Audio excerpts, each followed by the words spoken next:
Welcome back, children, to Sunday School. Today we're going to talk about Cain and Abel, two brothers. Does anybody have a brother here or a cousin that's like a brother or anything like that? Well, we're going to get into that in just a minute. But first, what is this? It's the Bible, isn't it? And what's in the Bible? God's holy word. And what does the Bible tell us? Everything we need to know, doesn't it? And all God's words in the Bible are true. Very good. All right. So who are Cain and Abel? They were Adam and Eve's sons. And remember, Adam and Eve ate from the tree that they weren't supposed to? And they made God sad. So sin entered the world through Adam and Eve. Well, because they sinned, everybody sins now. When their sons grew up, one became a farmer and one became a shepherd.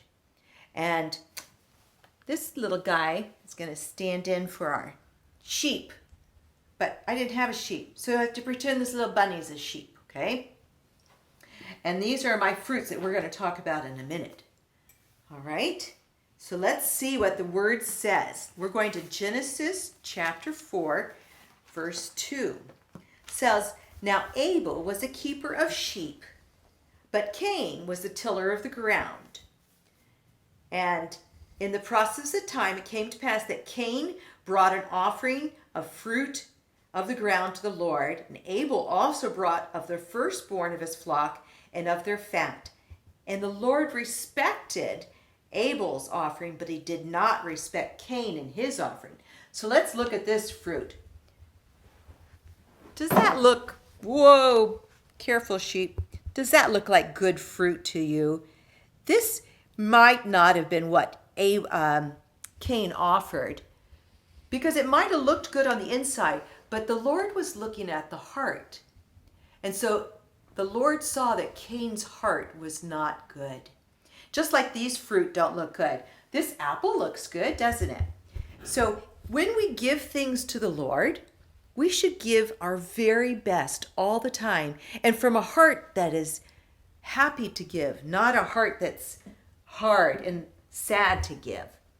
Now Cain talked about Abel, his brother, and it came to pass when they were in the field that Cain rose up against Abel, his brother, and killed him.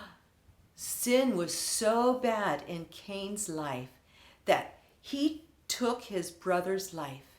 That's a very sad thing to happen, isn't it? Sin makes us do bad things, but we can change that by asking Jesus to come into our hearts. He can change us. He can take that sin and wash it away and make us new again. So then we can offer things to the Lord that are pleasing to him, and we can serve one another. And so let the Lord look at your heart and come into your heart and change you from the inside out. Bye. I love you. Show us your little sheep again. Bah, bah. He's soft.